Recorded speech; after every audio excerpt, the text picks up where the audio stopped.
Hola, mi nombre es Javier Yuc y este es el objeto de aprendizaje texturar un cubo con Blender 3D. El guión que vamos a seguir es el siguiente. Primero vamos a ver en qué consisten las texturas para cubos. Veremos cómo funciona el entorno de edición UV, donde aplicaremos estas texturas. Veremos cómo designar aristas como costuras para desplegar el cubo en 2D. Y por último veremos un ejemplo práctico de cómo aplicar una textura sobre un cubo. Por lo tanto, en este objeto de aprendizaje se va a explicar qué son las texturas cúbicas y también se va a explicar cómo se aplican este tipo de texturas sobre un cubo utilizando una textura plana. En primer lugar, debemos saber qué son las texturas cúbicas. Una textura cúbica es un tipo especial de textura que se aplica a figuras cúbicas o de tipo caja. ¿Vale? Entonces, este tipo de texturas funcionan como los recortables de los niños, donde partimos de un elemento plano para conseguir una textura en 3 dimensiones, aplicando, o sea, doblando por las líneas de puntos cada una de las caras del cubo. También hay que recordar que para texturar cualquier objeto en Blender 3D es necesario asignar un material a ese objeto.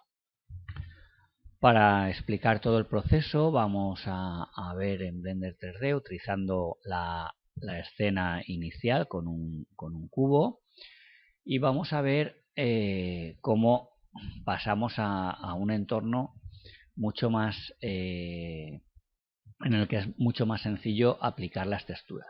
Entonces, en vez de utilizar el entorno por defecto, nos vamos al entorno de edición UV. Este entorno de edición UV tenemos dos vistas. A la izquierda tenemos una vista 2D, donde vamos a trabajar con la textura, ya que las texturas que vamos a utilizar son texturas planas. Generalmente serán imágenes JPEG o PNG. Y a la derecha tenemos una vista 3D donde veremos cómo se va aplicando esta textura sobre el objeto, que en este caso es un cubo. En primer lugar vamos a abrir la imagen que vamos a utilizar como textura. Nos vamos a la carpeta que la contiene, pinchamos 2 veces y ya tenemos la imagen. En este caso vamos a aplicar una textura de un dado sobre el cubo. Siguiente paso es en el objeto que tenemos aquí en la imagen 3D, vamos a seleccionar una serie de aristas que son las que vamos a utilizar como costuras, que sería donde se hacen los cortes a este objeto 3D para luego desplegarlo como una imagen 2D.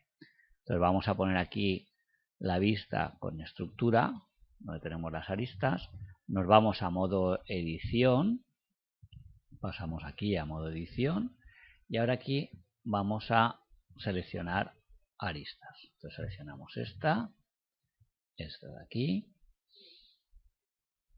esta que une a estas dos. Muy bien, ya tenemos todas las aristas seleccionadas que vamos a utilizar como costuras. Entonces nos vamos a malla, bordes y aquí decimos marcar como costura. En ese momento las aristas seleccionadas se nos marcan en rojo.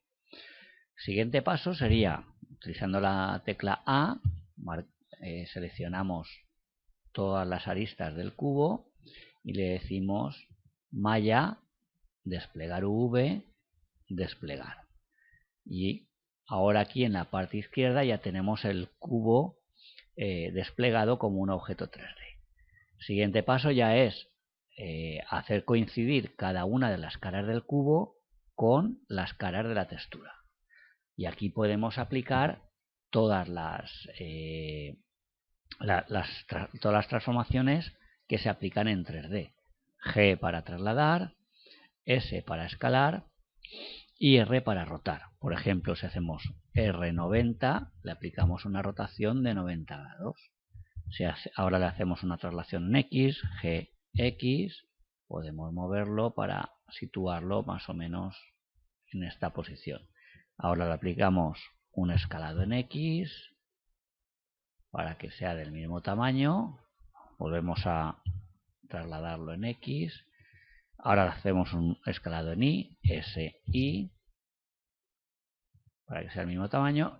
Y ahora ya sería ir ajustando cada uno de los vértices para que coincidan exactamente con cada cara. Una vez hecho este trabajo de edición, podemos ver el resultado aquí cambiando a textura. ¿Vale? Lo pasamos a modo objeto. Podemos ver si aquí esta línea blanca podemos modificarlo, etcétera. Ahora nos vamos a la vista 3D, a la vista default, perdón, y ahora pues sería añadir un par de fuentes de luz. Añadimos una nueva fuente de luz para que el cubo esté iluminado por todas partes. Y si ahora hacemos un render desde esta posición, veremos que el cubo no aparece texturado. ¿Vale? Entonces, esto es porque tenemos que seleccionar el cubo y en las propiedades del material del cubo tenemos que ir aquí a opciones y marcar texturas de caras. ¿Vale? Si ahora hacemos el render, ahora sí que aparece esta textura. Y ahora ahí pues podemos ver que tenemos que corregir este tramo de aquí porque se ha quedado blanco, etcétera. Esas correcciones se pueden hacer de nuevo en el entorno UV como hemos comentado antes. En resumen, en este objeto de aprendizaje hemos visto cómo aplicar texturas especiales sobre un cubo como si de un recortable se tratara.